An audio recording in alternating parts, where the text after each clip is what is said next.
Hi there, and welcome to The Daily Gardener, an almanac of garden history, literature, and small botanical joys. I'm Jennifer Eadling, and today is March 30th. Late March can be a little unsettling in the garden. You're looking for signs, for proof that things are moving. But most days, the beds still look unchanged. The shrubs haven't said a word, and the plants you worry about the most are the ones that are usually doing the least. The lilac is quiet. The hydrangea looks like a bunch of sticks, and it will remain like that for a while. And you start to wonder if your garden is behind or if you're missing something important. This is the season where a lot is happening out of sight, where the signs are subtle, and where timing matters more than speed. Today's stories belong to people who understood moments just like this, when growth was real, but not yet visible. Here's today's garden history. It was on this day in 1568 that the English diplomat and poet Sir Henry Wotton was born. Before Henry was known for his writing, he was known for where he went. As an ambassador to Venice, Henry walked the Italian gardens that were designed not to reveal themselves all at once. The paths turned, the grottos were hidden, and water made sounds before it was seen. Henry noticed all of it. In 1624, Henry gathered those observations into his book called The Elements of Architecture, a book that treats gardens not as decoration, but as experiences, places meant to unfold, places that reward patience. Henry believed that delight in a garden came from proportion and restraint, from letting a space hold something back. Henry wrote about fountains placed just out of sight, about aviaries that felt half wild, and about gardens that surprised you, not by scale, but by timing. And then there was his poetry. Here are his words, written as one March gave way to spring. And now all nature seemed in love. The lusty sap began to move. New juice did stir the embracing vines, and birds had drawn their valentines. The fields and gardens were beset with tulip, crocus, violet. And now, though late, the modest rose did more than half a blush disclose. Henry noticed the precise moment before things fully arrive. The sap just beginning to move, the rose showing up late, and not feeling the need to be more than it is.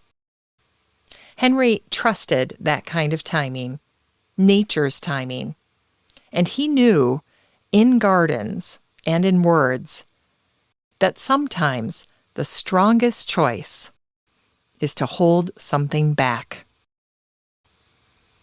And it was on this day, in 1789, that the Austrian plant collector Franz Wilhelm Sieber was born. Franz wanted everything, everywhere, all at once. Trained first as an architect in Prague, he turned to botany with a restless intensity. Franz traveled constantly through Italy, Crete, Egypt, Palestine, Austria, Mauritius, and southern Africa. But Franz's name is tied to scandal. He collected relentlessly, and more than 20,000 specimens passed through his hands. Some made their way into Europe's great gardens and herbaria. Some were sold more than once. Some were promised, then replaced with weeds.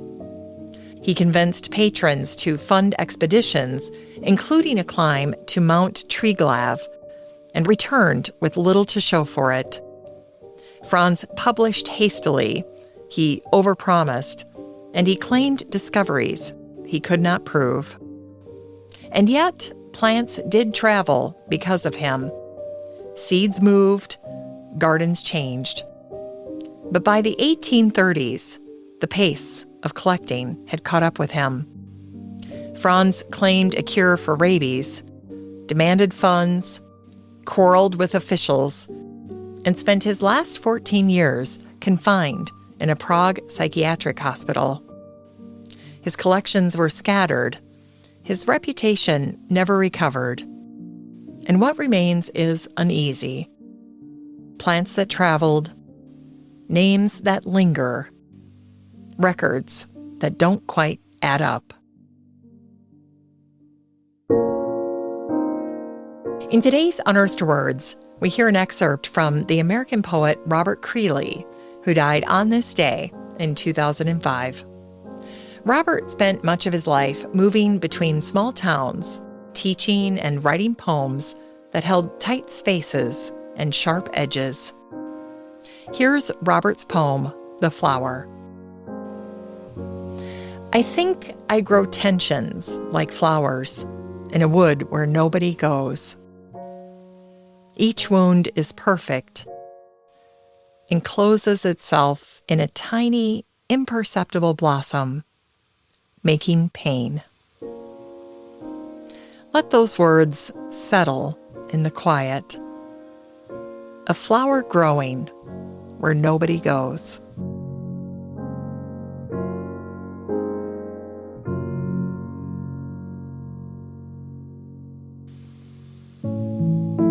It's time to grow that garden library with today's book, Two Gardeners by Katharine Sargent-White and Elizabeth Lawrence.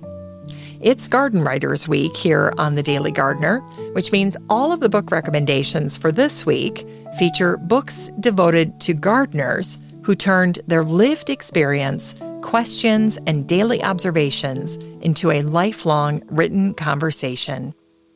The two garden writers in today's book are women still known and appreciated for their love of gardening and their observant and gentle personalities.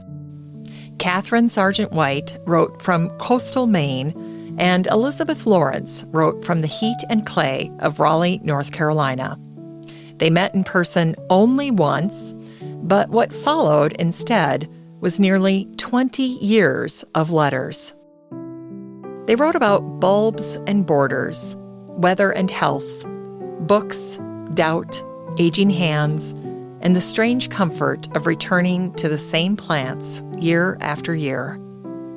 There's no performance here, just two gardeners thinking aloud and discovering over time how much a garden gives back. And that's why gardeners still love this book.